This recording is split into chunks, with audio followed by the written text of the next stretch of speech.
Hey y'all, it's Kim from Kim Dixon Creative, and I'm here with the video for Not Too Shabby. And I'm using some items from the Not Too Shabby box of the month.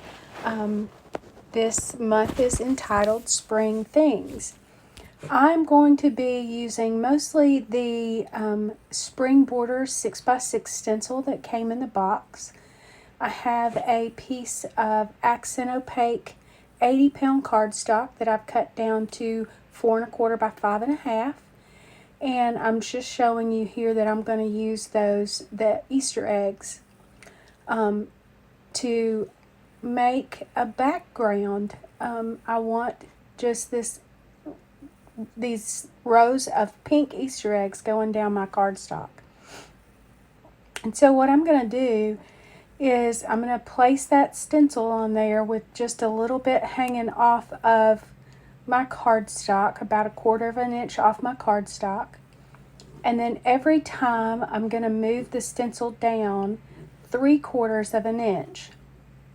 And I can use the markings on my MISTI to kind of line that up.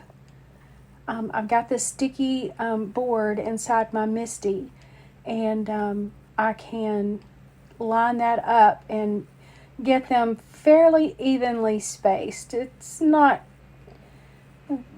rocket science, but it's pretty close.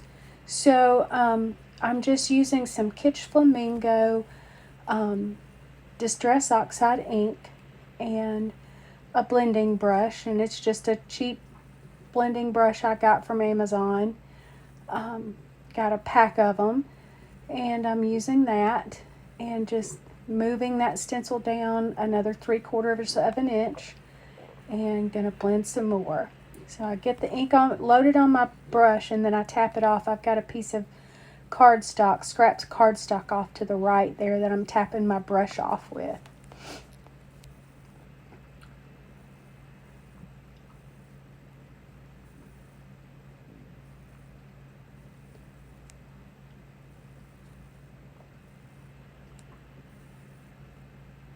Now, once I get all of those Easter eggs blended on the background, I'm going to take it off that mat. One thing I've learned from having a silhouette and a Brother Scan and Cut not so much, but if you've got a sticky mat and you want to get something off of it, lay it down and roll the mat off of your paper. Don't try to pull that paper off, because you're either going to tear your paper or it's just going to roll up. Now I want to kind of soften some of that white in the center of the card just a little bit. So I've just taken a little bit more of the Kitsch Flamingo ink and blending in circles in the middle. And then I'm going to cut this panel down to 4 by 5 1/4. And that you can see that sticky mat left a bit of a residue on the back of my card.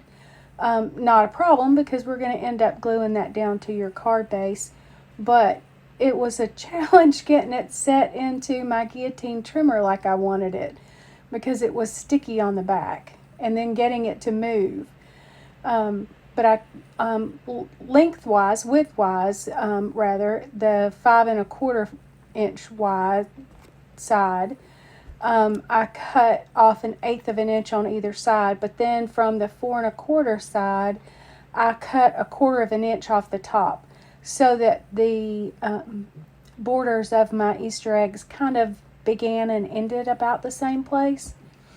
I didn't like the stark whiteness of these are some ephemera pieces, and so I just took some more of that Kitsch Flamingo ink and just kind of blended the edges of my ephemera. And I've got these two little gnomes and a stack of Easter eggs. I'm going to glue the Easter eggs flat down on my card, and I'm going to pop these little gnomes up. Got a little gnome couple, and they've been hunting Easter eggs, and they have their pile of Easter eggs. So I'm going to pop the two of them up some to give them some dimension onto the card. And because it's my card and you know I'm going to put some foam tape on something. Somewhere on my card there's going to be foam tape. So is true with this one. I'm going to use my little Tim Holtz craft pick to pull that release paper off. I love this craft pick. It was a fairly inexpensive buy, and I use it on almost every card.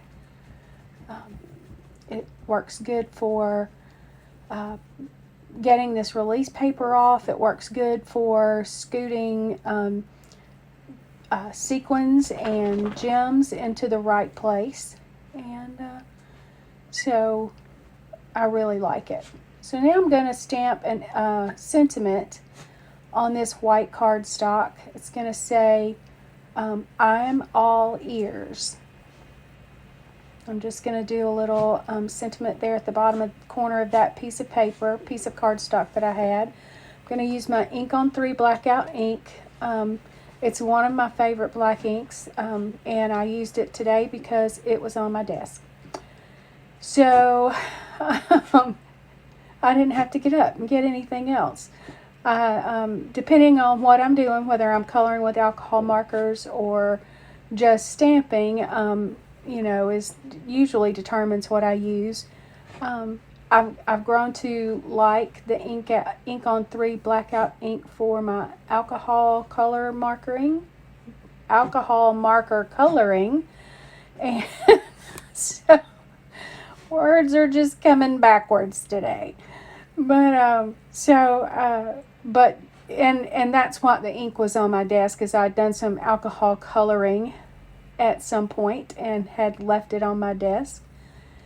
But I just trimmed that sentiment down to a little sentiment strip, and I'm going to dovetail the ends.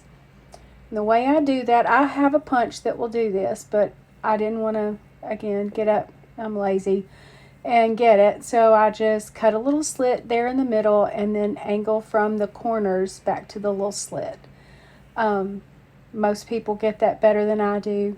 I tend to, it's not really in the middle, you can see that, but it is what it is. But I'm going to pop that sentiment strip up with some foam tape, and I'm going to leave it white. I thought about inking the edges of it, but I think I'm just going to leave it white. I like the way that looks, and I'm just going to pop it right there at the top. Again, using my little Tim Holtz craft pick to pull that release paper off. I am pulling in my T-ruler with the intentions of getting my sentiment straight. It's still crooked, and I'd already kind of pressed it down, so it is where it is. Hopefully no one will measure the levelness of my sentiment strip. If they do, then, well, that's a bonus for them. So I'm going to pull out some of the sequin mix that came in our box, and I'm going to do 5 little sequins going down, kind of trailing down the card in different places. And I'm going to use different sizes and colors from the sequin mix. I really, really do like these sequins. They're so pretty. They're iridescent. They're just beautiful. I love them. And so there I go, using my craft pick to get that sequin where I want it, and I'm using my Marvy jewel picker to pick those out and get those dropped down onto my card front. Once I get that, I'm going to adhere that card front to an A2 side folding card and A2 landscape side folding card, and that's going to be my card. I'm so glad that you stopped by and watched this video with me today.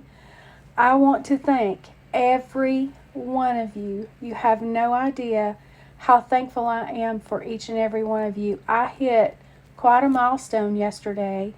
I hit over 1,000 subscribers, and I can't tell you how much I love all of you and how thankful I am that you all will stop by and watch a video from a little girl from Alabama with a thick southern accent and that just likes to play with paper, and I'm just so thankful for you.